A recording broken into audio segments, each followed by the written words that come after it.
en esta palestra donde las voces se alzan y los caminos se bifurcan, donde el cristiano es romanista o testigo, o hay necios e insensatos, locos para contar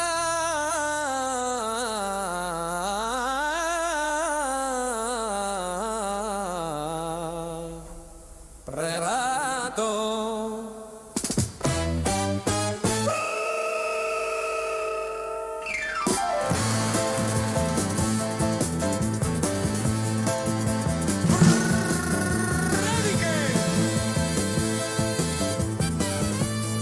Que sobrevuelan el Imperial y las 11 calvas. Cuervo y campaneros blancos.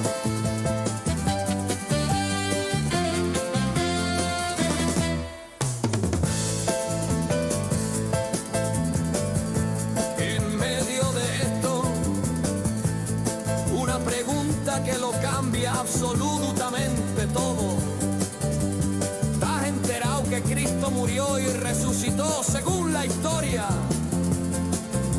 Flavio Josefo, Plinio el Joven, Tácito, C.S. Lewis, Josh McDowell, Lee Strobel. Lee, culturízate, deja un poquito Netflix y lee más tu Biblia.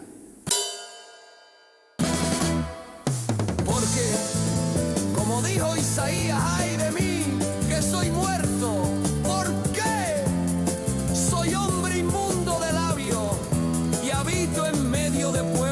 Tiene labios inmundos y he visto con mis ojos al Rey, el Señor de los ejércitos.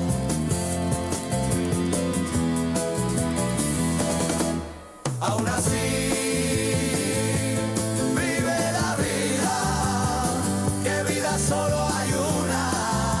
Sí, vive la vida, pero como que hay un juicio con Dios.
Buenas tardes, Sevilla. ¿Cuántos alguna vez han escuchado esta historia, aunque sea en un púlpito? ¿Cuántos han escuchado esta historia? Un religioso le rogó a Jesús que comiera con él y entrando en la casa del religioso se puso a la mesa. Había en la ciudad una mujer que evidentemente era visible, que era mala persona, una pecadora. Al enterarse que estaba comiendo en la casa del religioso, llevó un frasco con el perfume más caro y poniéndose detrás a los pies de Jesús, comenzó a llorar y con sus lágrimas mojaba los pies del maestro y con los cabellos de su cabeza se los secaba, besaba sus pies y los ungía con el perfume. Al verlo, el religioso que le había invitado a comer se decía para sí: si este fuese alguien a quien Dios le hablase personalmente para dar mensajes a otras personas, si fuese profeta, sabría quién y qué clase de mujer es la que le está tocando, pues es una mujer pecadora, es una mujer impía. Jesús le respondió: Simón, tengo algo que decirte. Él dijo: di, maestro. Un acreedor, un prestamista, tenía dos personas que le debían dinero. Dos personas que le debían dinero. Uno debía 500 denarios, 500 euros, pongamos. Y el otro 50 euros. Como no tenían para pagar al prestamista, perdonó a los dos. Cosa complicada, pero les perdonó. ¿Quién de ellos amaría más a ese prestamista que le perdonó su deuda? Respondió Simón: supongo que aquel a quien perdona más. Supongo que aquel que debía 500 euros y le perdonó la deuda. Jesús dijo: has juzgado bien. Y volviéndose hacia la mujer, dijo a Simón: ¿ves a esta mujer? Entré en tu casa y no me diste ni agua para los pies. Ella, en cambio, ha mojado mis pies con lágrimas y los ha secado con sus cabellos. No me diste el beso. Y ella, desde que entró, no ha dejado de besarme los pies. No ungiste mi cabeza con aceite.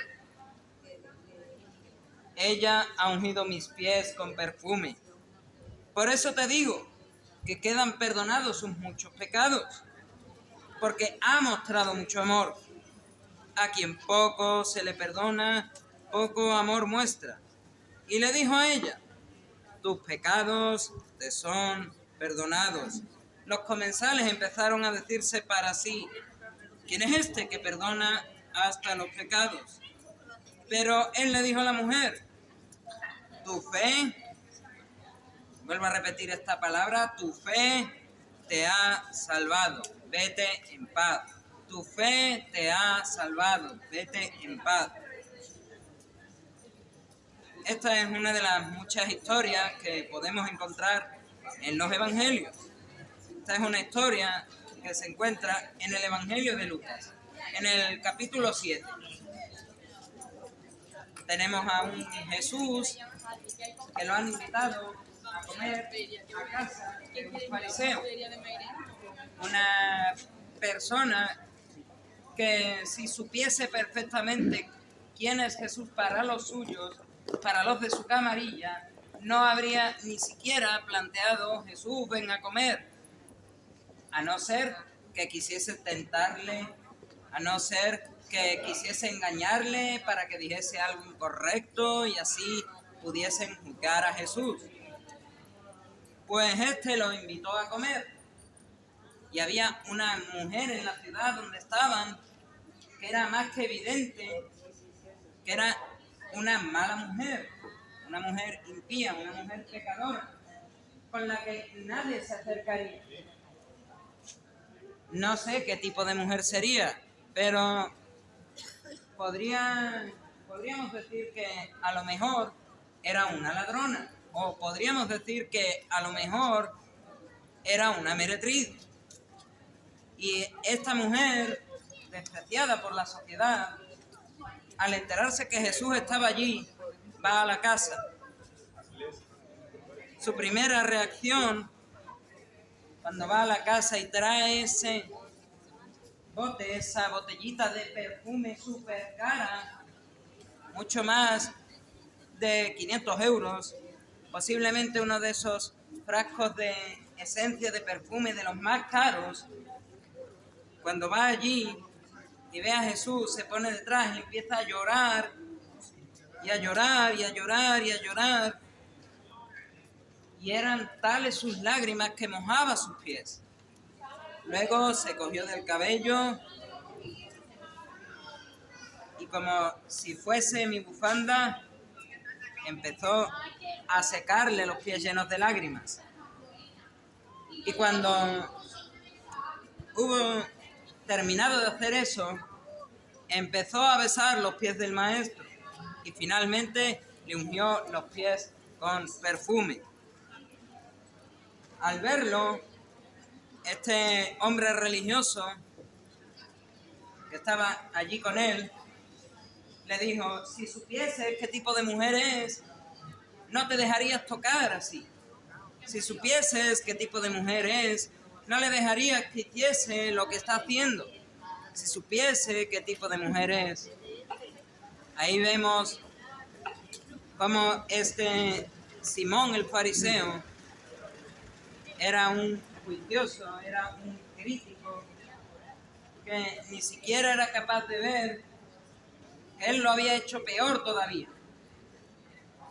Era una costumbre que entras a una casa judía en el siglo I y viene un criado y te lava los pies con agua. Si vamos al Evangelio de Juan, capítulo 13, en ese evento de la última cena, Jesús se ciñe, se coge una toalla y un lebrillo con agua y empieza a lavarle los pies a los discípulos. Y el primero en decir algo es Pedro. Esto no tendrías que estarlo haciendo tú, maestro. Para eso tenemos a sirvientes. Pues ese es el primero de los reproches que Jesús le da a este Simón el fariseo. Te estás quejando de una mujer que lo primero que ha hecho nada más verme es lavarme los pies con sus propias lágrimas.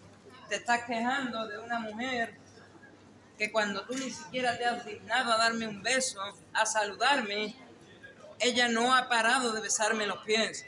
Te estás quejando de una mujer que cuando tú, sabiendo que yo soy maestro de alguna manera, y no me has ungido la cabeza con aceite, ella me ha ungido los pies con un pequeño frasco de perfume súper caro, más de 500 euros de perfume, los ha derramado sobre mis pies y tú te estás quejando. Simplemente porque esta mujer, evidentemente, habrá cometido en su vida los fallos que haya cometido y te estás quejando, la estás juzgando. Pero Jesús no se queda ahí. ¿Quieres que te juzgue? Vamos a juzgarte de manera sutil. Y le contó una historia. Hay un prestamista que tiene 2 deudores. Uno le debía una cantidad exorbitada de dinero y el otro le debía un poco menos. Y no pudiendo pagarle ninguno de los dos, decidió perdonarlos. Y ahora le preguntó, para que entendiese, ¿quién se sentiría más agradecido con ese prestamista? El que le debía más, por supuesto, dijo. Y le reprochó todo eso.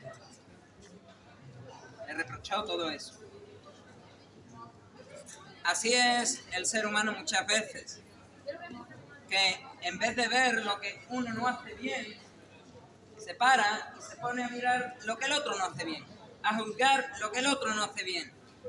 Hay que ver que esta persona, lo mala que es, pero yo ni siquiera me he parado a saludarte.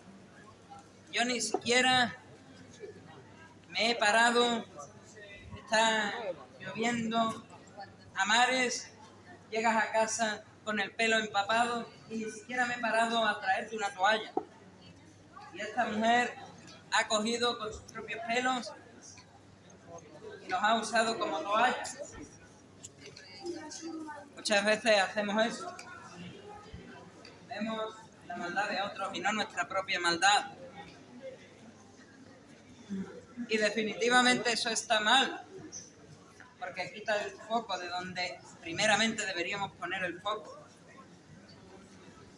Cuando uno tiene una Biblia como esta, en este caso esta es católica, pero podría ser cualquiera, y empieza a abrirla y a leerla, llega a una sección de la Biblia que está entre Éxodo capítulos 19 al 20 y el último capítulo de Deuteronomio, y empieza a ver todo lo que Dios le dice a Moisés que el pueblo debe y no debe hacer. Entre unas 600 y pico de leyes, de cosas que uno debe hacer y no debe hacer. Y uno ve eso con un cierto entendimiento y dice, pero si he fallado a esta, a esta, a esta, a esta, a esta, a esta, a esta, ¿en qué posición me deja eso delante de Dios?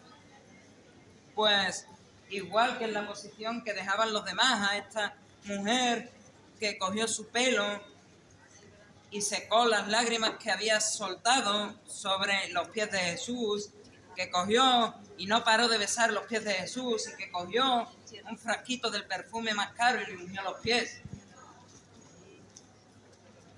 Nos deja en la misma posición. Evidentemente pecadores, evidentemente. La diferencia quizás con esta mujer es que uno no ha cometido un robo público y todo el mundo sabe que has robado. A lo mejor la diferencia es que tú te has puesto a juzgar al de al lado, que te has puesto a hablar a las espaldas de otra persona, que te has puesto a odiar a alguien por lo que te hizo en vez de perdonarlo, que te has puesto, no lo sé, viste a una mujer en la calle siendo hombre y has pensado, me acostaría con esta mujer. Quizás no has cometido un robo, y todo el mundo sabe que has cometido ese robo, pero quizás has hecho estas cosas que acabo de detallar. No solo esos son pecados, la mentira también es pecado. El desobedecer a los padres es pecado. El descargar archivos de internet por los que tienes que pagar y no pagas también es pecado, es un robo de propiedad intelectual. ¿Veis lo fácil que es ser calificado por Dios igual que la gente calificaba a esta mujer que vino a la casa de Simón el fariseo? Es súper sencillo fallar a la ley de Dios. De hecho, el mismo escritor de la epístola a Santiago, el hermanastro de Jesús, Santiago, dijo en su capítulo 2, ¿queréis ser encontrados justos delante de Dios? Si vais a cumplir toda la ley, 613 mandamientos, y falláis en uno, cumplís 612 en vez de 613, os hacéis culpables de los 613. Por lo tanto, nadie puede escaparse del culpable delante de Dios.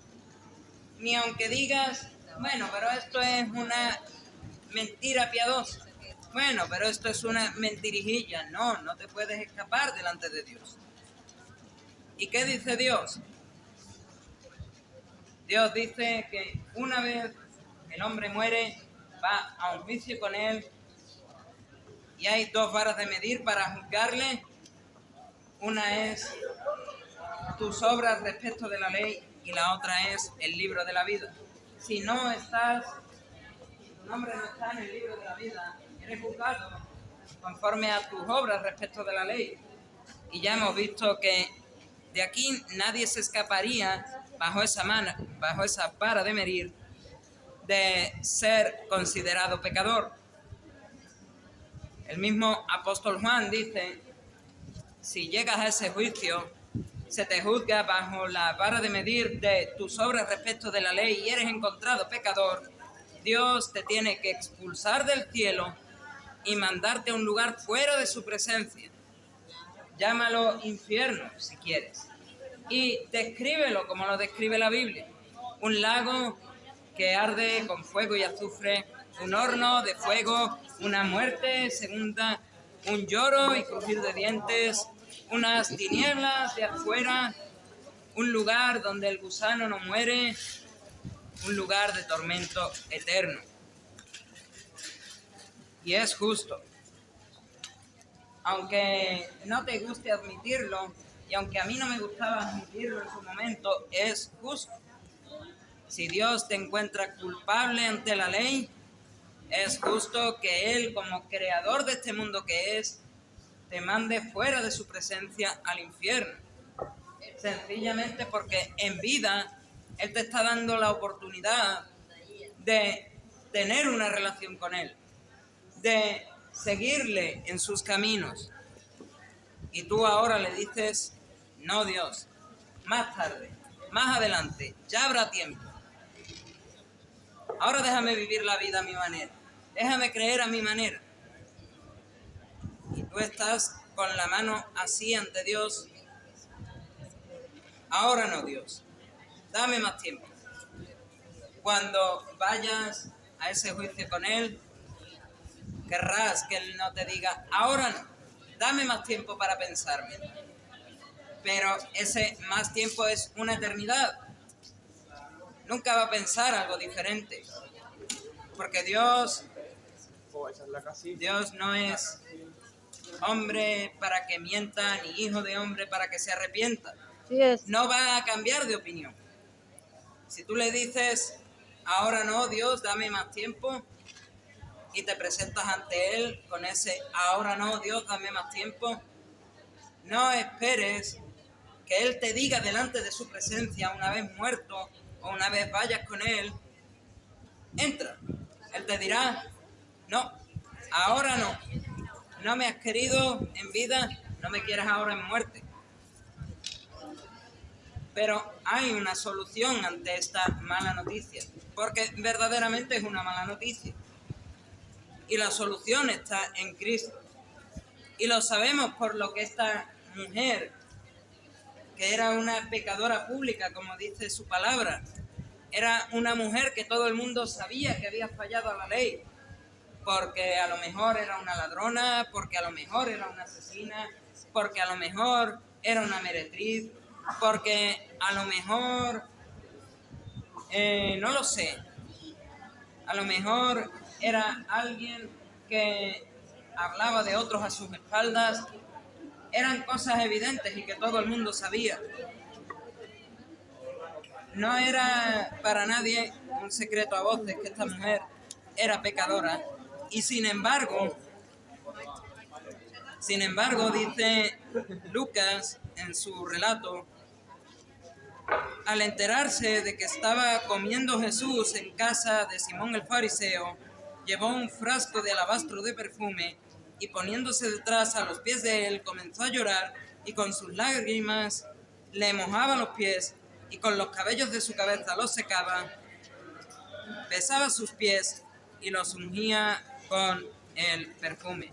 Sabía perfectamente, y por cierto, para el que tenga esa forma de pensar en cuanto a la salvación, de que yo puedo hacer algo que agrade a Dios y eso que hago me va a dar a mi salvación, no, las cosas no funcionan así.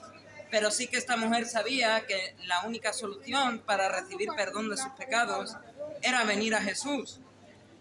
Era venir a Jesús. Lo que hacía en parte era un acto profético. Cuando ungía los pies de Jesús con el perfume, era un acto profético de su sepultura, diciendo, te unjo ahora los pies porque sé que vas a morir y te van a meter en una tumba. Todavía no sabía, o todavía a lo mejor no entendía que Jesús tendría que resucitar al tercer día, pero sí sabía que iba a morir y sí sabía que iba a acabar en una tumba. Por eso cogió el perfume más caro y le ungió los pies. Y vino a él llorando en arrepentimiento,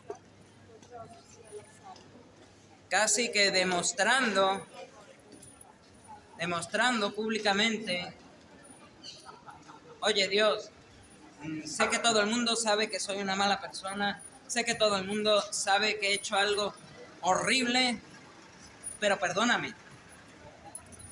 Para eso vino a casa de Simón el fariseo, para recibir perdón de Dios.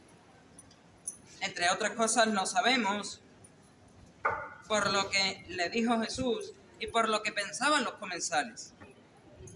Y le dijo Jesús a esta mujer: tus pecados quedan perdonados. Los comensales empezaron a decirse para sí: ¿quién es este que hasta perdona los pecados? Pero él le dijo a la mujer: tu fe te ha salvado, vete en paz.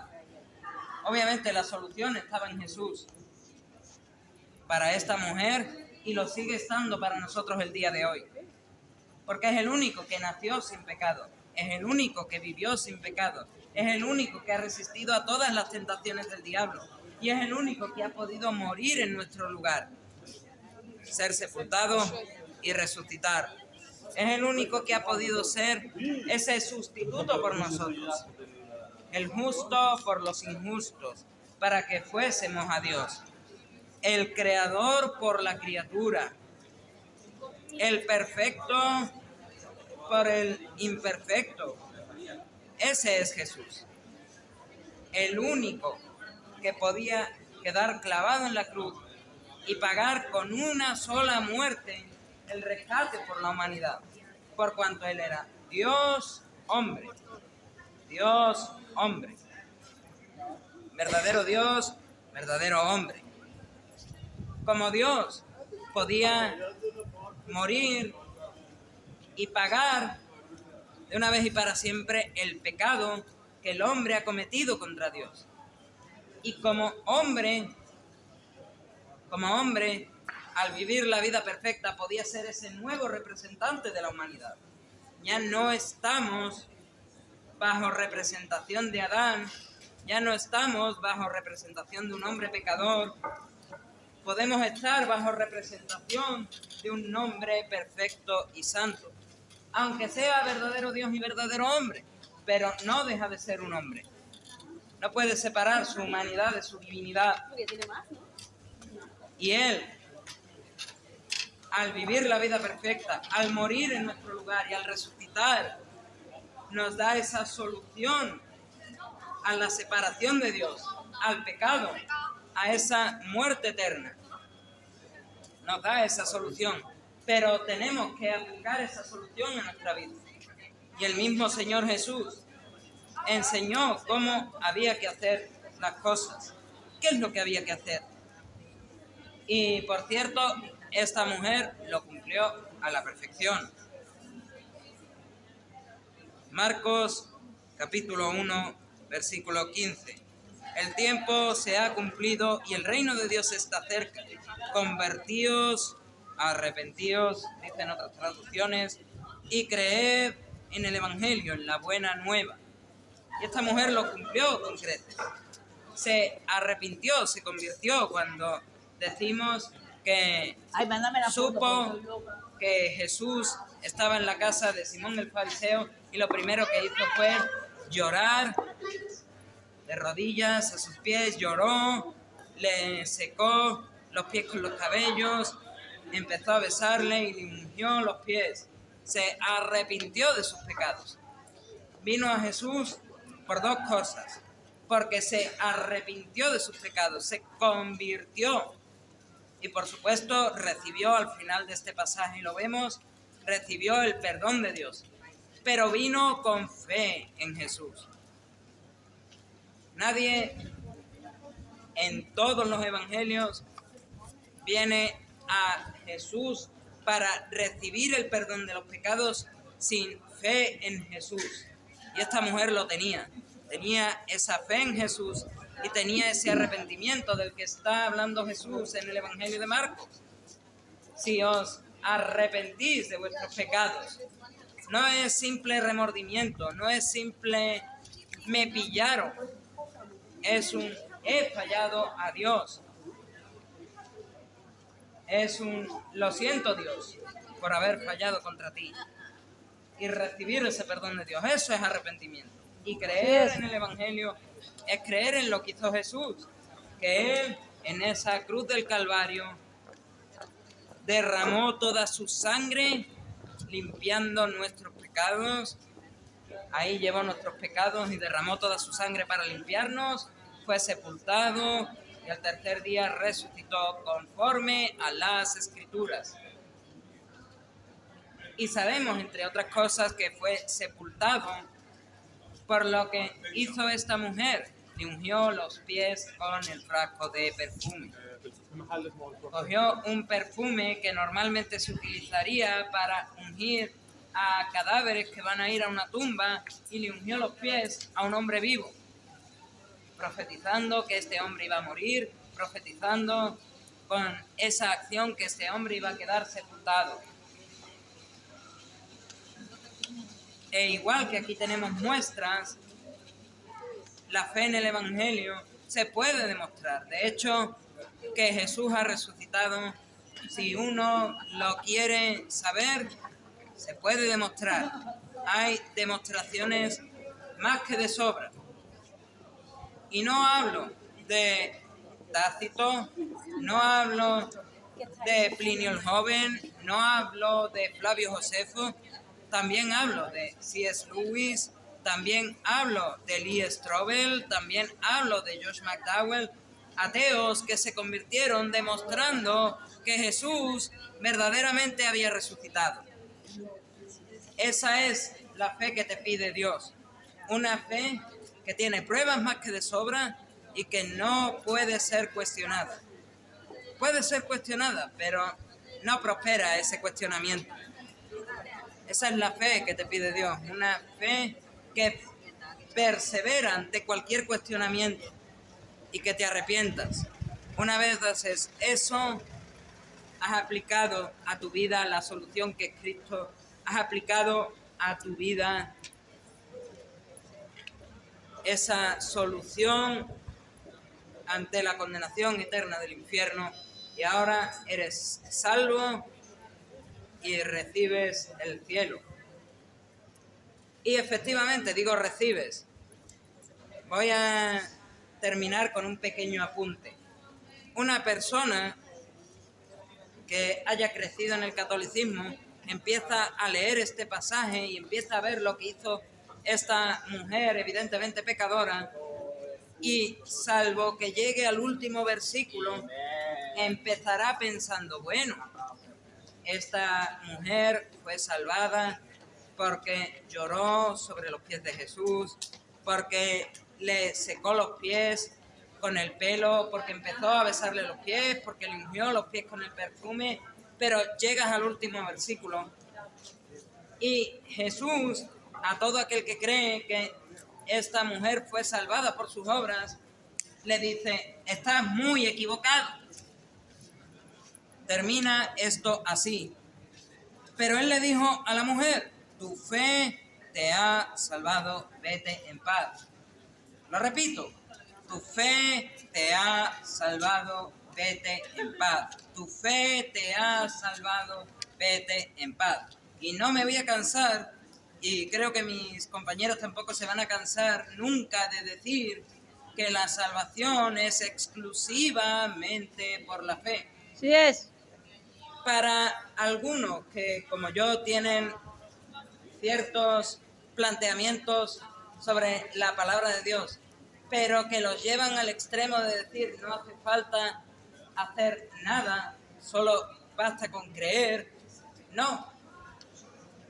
Aquí vemos, y en todos los pasajes que Jesús menciona, tu fe te ha salvado, vemos que hay una obra que demuestra esa fe que tenía esta mujer en que Jesús le podía perdonar, en que Jesús le podía salvar, en que Jesús le podía dar el cielo. Recibes la salvación por fe, por gracia mediante la fe. Pero esto no es para que uno viva como quiera, esto es para unas obras que Dios ya puso de antemano para que las cumpliese. Pero primero va gracia mediante la fe, somos salvos, y después van las obras. No es obras, crees, te salvas, sino crees, te salvas, obras. Mi llamado para ti es que tengas un poquito de fe en Jesús. Si Hoy vives sin saber la respuesta a esta sencilla pregunta: ¿dónde vas a pasar tú tu eternidad cuando mueras? Déjame decirte algo. Tenle un poquito de fe a Cristo Jesús, tan pequeña como un grano de mostaza. Yo te aseguro que con ese poquito de fe puesta en el lugar adecuado y con un arrepentimiento genuino de pecados, Él te puede dar la salvación, dar el cielo. Lo puedes recibir la salvación y recibir el cielo, pero no lo puedes ganar, nunca lo puedes ganar. Porque si pudieses ganarlo, también podrías perderlo. Y la palabra de Dios dice, no tiene ningún sentido que alguien que se ha arrepentido, que ha puesto su fe, que Jesús murió por él y que cree que ha ganado la salvación, ahora se vaya del cristianismo, se vaya de la fe en Jesús y se vuelva a hacer morir a Jesús, a derramar su sangre por el perdón de sus pecados, como si lo anterior no hubiese pasado. Es imposible. O eres salvo o no eres salvo. O estás muerto o estás vivo. O eres una nueva criatura o estás muerto en tus delitos y pecados. O tienes un corazón de carne o tienes un corazón de piedra. No hay puntos intermedios. No hay un ahora sí, mañana no. Para Dios es sí o no, cielo o infierno. ¿Dónde pasarás tú tu eternidad cuando mueras? Tenle ese poquito de fe a Jesús, pequeña como un grano de mostaza, y recibe hoy esa salvación. Recibe hoy el cielo que Dios te está ofreciendo gratuitamente, para que puedas darle a Dios toda la gloria, toda la honra y toda la alabanza que solo Él merece. A Él sea la gloria.